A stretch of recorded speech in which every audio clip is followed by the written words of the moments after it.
Welcome to That's Good Sports. I am Brandon. I think the NFL should just play a 32-team playoff all year instead of a normal season perna. Every 5 weeks, we have a new or repeating NFL champion, as football is played March Madness style with single-game eliminations, and every game counts. Who needs March Madness when the NFL has May, June, July, August, September, October, November, December, January, February, and better than March Madness, as the two teams who have won the most championship games throughout the season play for the new Super Bowl, which is way better than the old stupid Super Bowl because it now has 2 halftime shows, one with a band that doesn't suck. The NFL skips April for the draft and free agency, obviously, and we start all over again in May. That's an idea. Today I'll discuss the 18-game NFL schedule and recap some of the NFL news from the weekend. That's good sports.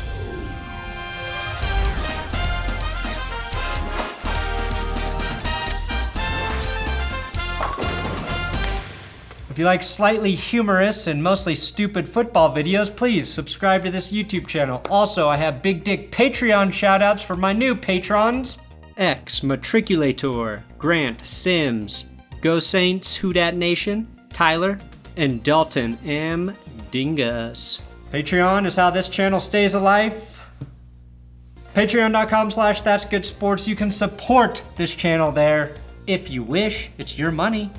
You get to do whatever you want with it. But I like your money better than my mom and dad's money.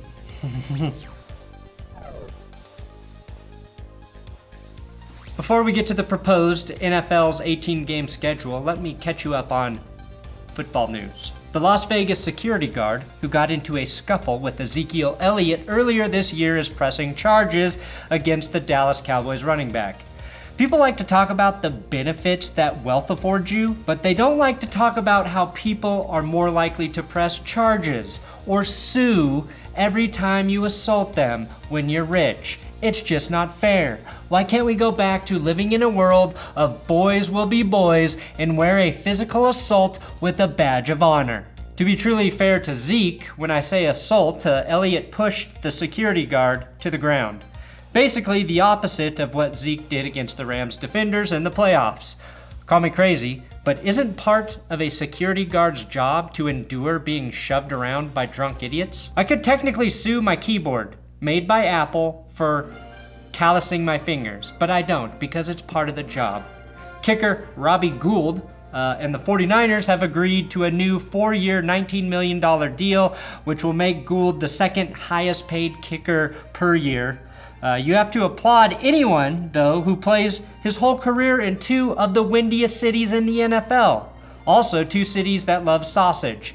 Different types of sausage, of course, consumed in different ways, but the love is real nonetheless. Miami Dolphins assistant head coach and quarterbacks coach Jim Caldwell has decided to take a leave of absence for health reasons, which begs the question, was he ever really there? Seriously, when the fuck did Jim Caldwell land down in Miami? I do hope Jim gets better, and even though he did not make his medical condition public, I think it's safe to say he's battling LAPM, or its clinical term, life after Peyton Manning, a disease John Fox, Tony Dungy, and to some extent Gary Kubiak all know too well. Wait, bring that photo back up? That guy's face, right there. What? It looks like he just smelled a Peyton Manning fart during the national anthem. Manning can fart during the anthem, but Kaepernick can't kneel?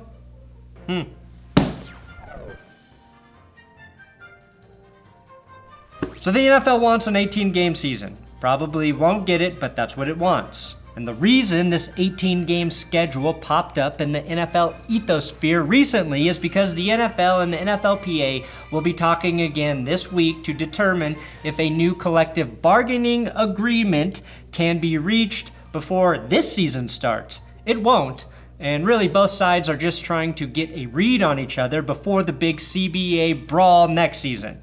I'm not sure why the NFL is so desperate to add games other than greed. The NFL still dominates television ratings, which means TV money will continue to grow even as traditional TV continues to morph. Last year, Fox paid an extra $3.3 billion to land Thursday Night Football. Couple that with Verizon dishing out $2.5 billion in 2017 for streaming rights on a 5-year deal, and it's easy to assume the NFL's profits will continue to rise through TV and streaming alone without adding extra games. The NFL wants an 18-game season, but wants to only allow players to play in 16 games. That way, they don't have to hear the safety argument from fans or players. This means every player would have to sit out 2 games, which is only 14 fewer games than Le'Veon Bell is used to. So, that might not be enough for him. My question is, does this include kickers and punters and quarterbacks? Are teams going to have an extra kicker on the roster? Forcing the most important player in all sports, not the kicker but the quarterback, to sit on the bench twice a season seems counterintuitive, like eating healthy all day just so you can get blackout drunk at night, and then forget that you ate healthy all day and just order Taco Bell at 2 a.m. Can players sit out quarters at a time? Another question. Could Tom Brady sit out the fourth quarter for the first 8 weeks? Andy Dalton said, "I've been sitting out the fourth quarter mentally my entire career. I think this 18-game thing could easily work." And when do teams have to notify the league that certain players will be sitting? Is it like the injury report where it has to be finalized game day morning? Or do the healthy sits have to be acknowledged earlier in the week? What happens when a dad buys tickets to take his son to see the Rams and it turns out Blake Bortles is getting the start that day? That kid's going to hate football, and perhaps rightfully so, but he's gonna hate it. And I know what you're thinking. Kids in Los Angeles don't even pay attention to football. They wouldn't know the difference between Blake Bortles and Jared Goff anyway. Well, I forgot to mention something. The dad buying the tickets for his son is Blake Bortles. Why the hell would Blake want his kid to watch him play? So the kid could be reminded of why mommy left? The NFL really isn't evaluating the unforeseen consequences here, are they? And there will be many, many unforeseen consequences in an 18-game season. In my opinion, the only way the 18-game schedule works is if the players get to play all 18 games, are paid a shit ton more money to do so, and the 53-man rosters are expanded, providing more jobs for more players out there, and the preseason is reduced, as is assumed by this proposal. If the players want to nip this thing in the bud that they're still not allowed to smoke, they need to demand that every player contract is up for renegotiation since they only agreed to be paid for 16-game seasons. That would kill this bad idea faster than the morning after pill. If the NFL switched to an 18-game season, would any of us really care and say 5 years? No. Like any stupid idea that is forced upon you, Netflix without The Office, or when Facebook, Twitter, YouTube, or Instagram changes their layout for no reason, you hate it. Then you get used to it and you move on with your life. That's exactly what Roger Goodell and the NFL owners know. What I dislike about this idea is that it's another example of the NFL trying to change something that isn't being broken. One of the great unique things about football is that it has a somewhat short schedule. Every game is important, unlike basketball and baseball. In those sports, they willingly rest starters because the schedule is so unforgiving and long. Now, the NFL wants to take the worst parts from the NBA and MLB and inject it into football like baseball-style steroids. But I guess that's just payback for the NBA taking the worst part of the NFL and applying it to their game. Summer League earthquakes. Hines Ward once took a kick all the way to the house, even while Bane turned Heinz Field into a bottomless pit.